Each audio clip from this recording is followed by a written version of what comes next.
Welcome my all friends. তো friends, তোমরা কেমন আছো? আশা করি ভালো আছো। তো আজকে 27শে ডিসেম্বর 2024। তো এই 27শে ডিসেম্বর 2024 আমার জীবনে কিছু ঘটনা ঘটে গেছে, সেটাই তোমাদের কাছে শেয়ার করতে এসেছি। এমনকি আমার সেই ভালোবাসার মানুষটাকে এই মেসেজটা পৌঁছে দিতে চাইছি। তো এই 2024 আমার জীবনটা সব কিছু কেড়ে নিয়েছে, সব কিছু তছনছ করে দিয়েছে। তা এই 2024 সালে মানে আমার জীবন বলতে যা ছিল সব কিছুই শেষ। তার এই 27শে ডিসেম্বর 2023 সালে আমার জীবনে বিশাল বড় একটা অ্যাক্সিডেন্ট ঘটে গেছে।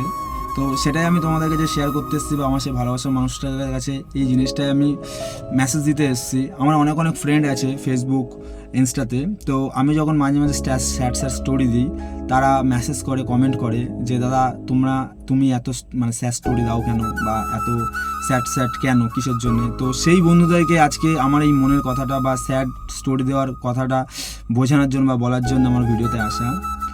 তো আজকে আমি সেই প্রিয় মানুষটাকে একটা কথাই বলবো, যে আজকে একটা বছর হয়ে গেছে যে আমাদের মধ্যে অশান্তি ঝগড়া ঝামেলা চলছে। তো একটা বছরের মধ্যে মাঝে আসতে 5 মাস আগে কিছুটা সময়ের জন্য সেই মানুষটা আমার কাছে এসেছিলো, তার সঙ্গে ভালো সময় মুহূর্ত আমি কাটিয়েছি। তো আজকে 5 মাস হয়ে গেছে, না তার সাথে হয় দেখা, না তার সাথে হয় কথা, টোটালি কোনো রকম কোনো যোগাযোগ কথাবার্তা তার সাথে আমার হয় না। তো আজকে খুবই কষ্ট যন্ত্রণার মধ্যে আছি। তো আজকে আমি তাকে ভালোবেসে বিয়ে করেছি বলে, আজকে তার বয়সটা কম বলে তার বাড়ির লোক তাকে বাধ্যতা হোমে দিয়ে রেখেছে। তো সে এখন বর্তমান হোমে আছে, হোমের মধ্যে সে জীবনযাপন করছে। আমি খোলা আকাশের নিচে হয়তো আছি, কিন্তু যতটা কষ্ট সে পাচ্ছে ততটা কষ্ট ঠিক আমিও পাচ্ছি তার জন্যে। তো আমি সবসময়ের জন্য ঠাকুরের কাছে এটাই কামনা বা প্রার্থনা করি যে সে যেখানেই থাক, যেভাবেই থাক না কেন, সে সুস্থ থাক, ভালো থাক। আমি এটাই সবসময়ের জন্য ঠাকুরের কাছে প্রার্থনা করি।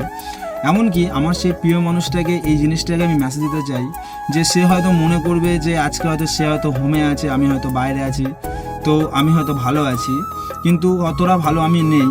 আমি সেই প্রিয় মানুষটার জন্যে সেদিনও অপেক্ষা করেছি, আজও অপেক্ষা করছি। এমনকি আমার শরীরের শেষ নিঃশ্বাস অবধি আমি তার জন্য অপেক্ষা করে যাব, তাকে আমি এত ভালোবাসি। তো আজকে আমি তাকে যে এত ভালোবাসি, তাকে আমি নিজের করে আমি সবাইকে দেখিয়ে দিতে চাই বা সবাইকে বুঝিয়ে দিতে চাই যে আমি তাকে ভালোবেসে আমি কখনো ভুল করিনি, বা সে আমাকে ভালোবেসে সে কখনো ভুল করেনি। এটা আমি সবার কাছে প্রমাণিত করতে চাই। এমনকি আজকে সে হোমে আছে, আমি হয়তো খোলা আকাশের নিচে হয়তো আছি ঠিকই, কিন্তু সবসময়ের জন্যেই আমি প্রার্থনা করছি বা সবসময়ের জন্যে মিনতি করছি যে আমার ভালোবাসার মানুষ যাতে আমার কাছে ফিরে আসে। তো প্রিয়, আজকে তুমি আমার থেকে অনেক দূরে, আমি তোমার থেকে অনেক দূরে, কিন্তু তুমি চিন্তা করো না, আমি আজও আছি তোমার জন্যে, আমি সারা জীবন থাকবো তোমার জন্যে। জীবনের শেষ নিঃশ্বাস অবধি আমি তোমার জন্য ওয়েট করব, শুধু তোমার ফিরে আসার অপেক্ষায় আমি বসে আছি। কিন্তু আজকে তোমাকে আমি নিজের করে, যেদিন তোমায় আমি কাছে পাবো, আমি তোমাকে নিজের করে প্রকৃতিকে দেখিয়ে দিতে চাই যে প্রকৃতির ভালোবাসা সত্যি হয়। যদি প্রকৃতির ভালোবাসা যদি সত্যি হয়ে থাকে, তাহলে সেই ভালোবাসা পূর্ণতা ঠিকই পাবে। আজ হলে পাবো, 2 বছর পরে হলে পাবো। আর আমি তোমাকে যে মন প্রাণ দিয়ে ভালোবেসেছি, আমার ভালোবাসা পূর্ণতাটা করবো, আমি সঠিকই করবো যদি তুমি আমার হয়ে থাকো। তো তোমার প্রতি আমার চির বিশ্বাস, ভালোবাসা আজও আছে। তো সেই ভালোবাসা, বিশ্বাস নিয়ে আমি বেঁচে আছি বর্তমানে এখনও।